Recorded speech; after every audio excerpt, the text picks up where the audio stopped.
So now we're going to have a look at what's called My Plate. This is just a picturesque way of visualizing your dinner plate. So looking at all the three categories, the main categories of foods that we've covered already previously, which is your proteins, fats, and your carbohydrates.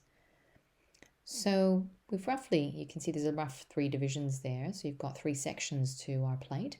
One section which has the carbohydrates, which at this stage looks like there's predominantly just your vegetables in there. And then you've got your fats, and that's looking at, quality fats, obviously, and your proteins. So a general guideline to how much you could be having of each of those is that you could look at proteins as about one palmful. So your hand, the size of your palm, that's kind of what you're looking at is what your body would technically need in one hit of protein. Obviously, this varies from person to person. So you've got some people who'll need more protein and some who require less. But this is a general gauge. Likewise, we've got that section of carbs. So we're kind of looking at two handfuls. And when you're dealing with vegetables, you kind of want two handfuls, and that's a mix of cooked and raw vegetables, which would be ideal. So one handful of cooked and one handful of raw would be a great example there. And likewise, when you come up to the fats, we're kind of looking at 3 to 4 fingers worth of fats on your plate.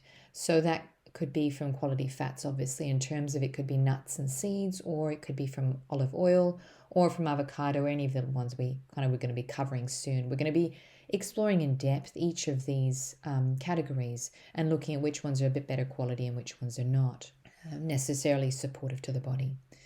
So what we've got here actually is a plate that looks like it's only got protein, fat, and vegetables. The reason why we've focused these particular pictures and these particular vegetables and proteins and fats in this picture is because the current Australian society is actually very, very, very low in vegetables. And so it's a key area where we get a lot of nutrients. Hence why we've actually done a little bit of a picture here with really focusing on our cooked and raw vegetables. It's not to say you wouldn't bring in other grains or grain products in here, because they certainly have their place with certain people and in their diet.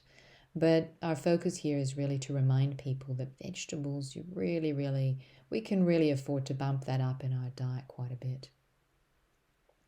In terms of the fats as well, it's a similar thing where we've got your 3 fingers worth of quality fats. So really this is where we're going to look at, the kind of fats that are eaten in our society generally are quite high in what's called the polyunsaturated fatty acids, which are tending to be pro-inflammatory. So hence why our focus is going to be more on your monounsaturated fatty acids and your particular polyunsaturated ones such as fish oils. So they would be fine. And then we've got our proteins, obviously. Proteins is such an important source of your building blocks for the body. And so that's why we also want some quality protein here.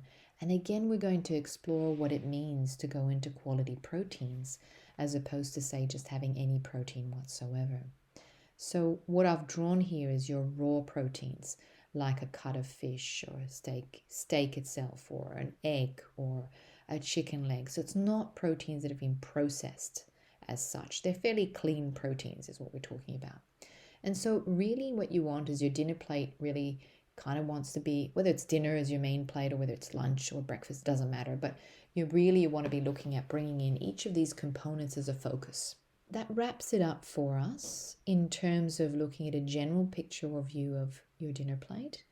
And now we're going to explore as well what it means to look at quality foods within each category.